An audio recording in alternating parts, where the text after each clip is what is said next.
C'est un secteur aujourd'hui à bout de souffle selon les Échos. Dans l'immobilier, la liste des problèmes est longue. Ces problèmes touchent le financement bancaire, la garantie des crédits destinés au logement social ou encore l'offre de l'habitat. Ces sujets ont été passés au crible lors d'une réunion entre le gouvernement et la Fédération nationale des promoteurs immobiliers. Objectif, définir une série de mesures pour relancer la croissance du secteur. Le quotidien parle 6 chiffres. En 2014, les mises en chantier ont baissé de 6,7% pour les unités sociales et économiques. La consommation du ciment a reculé de 5,4% par rapport à 2013. C'est officiel, la Banque européenne pour la reconstruction et le développement va donner un coup de pouce au Maroc. Le conseil d'administration de cette banque a approuvé depuis Londres une stratégie faite sur mesure pour le Royaume. Elle devrait encourager le développement durable et accompagner plusieurs projets économiques régionaux. Pour y arriver, il faudra travailler sur la mise à niveau des services publics et booster les marchés financiers, affirme aujourd'hui le Maroc. Des centaines de policiers de la brigade anti-émeute mobilisés autour de la grande poste d'Alger et plusieurs dizaines de manifestants arrêtés. Al-Watan décrit la marche d'hier menée par les leaders de l'opposition algérienne. Ils se sont réunis au cœur de la capitale pour dénoncer l'exploitation du gaz de schiste. Jeune Afrique rappelle pour sa part que les manifestations sont officiellement interdites dans la capitale algérienne. Mais les formations de l'opposition ont bravé l'interdiction pour réaffirmer leur solidarité avec les populations du sud algérien. Là où des forages expérimentaux sont réalisés par la compagnie publique Sonatrach avec des partenaires étrangers.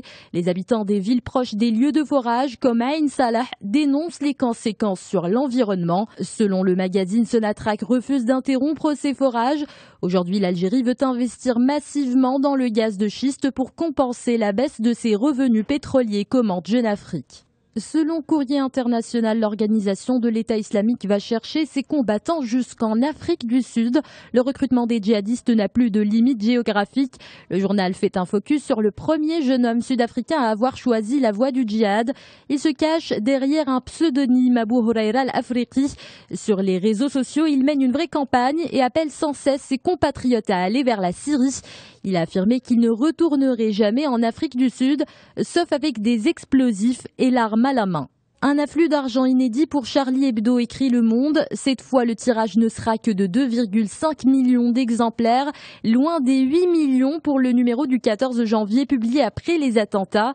Mais selon le quotidien français, tous ces chiffres restent tout de même exceptionnels pour Charlie Hebdo. L'avocat du journal parle du grand élan de solidarité et des dons reçus. Ces dons qui ont atteint les 4,2 millions d'euros. La majeure partie sera donnée aux familles des victimes.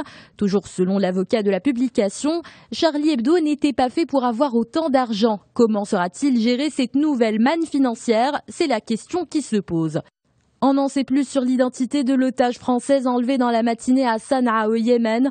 Le Parisien dresse le profil d'Isabelle Prime, une trentenaire originaire d'Angers. Après avoir travaillé dans les télécoms, elle s'est installée au Yémen il y a moins de 2 ans pour le compte d'une société de conseil. La biographie complète de la consultante enlevée par des hommes armés non identifiés au Yémen à retrouver dans les pages du Parisien.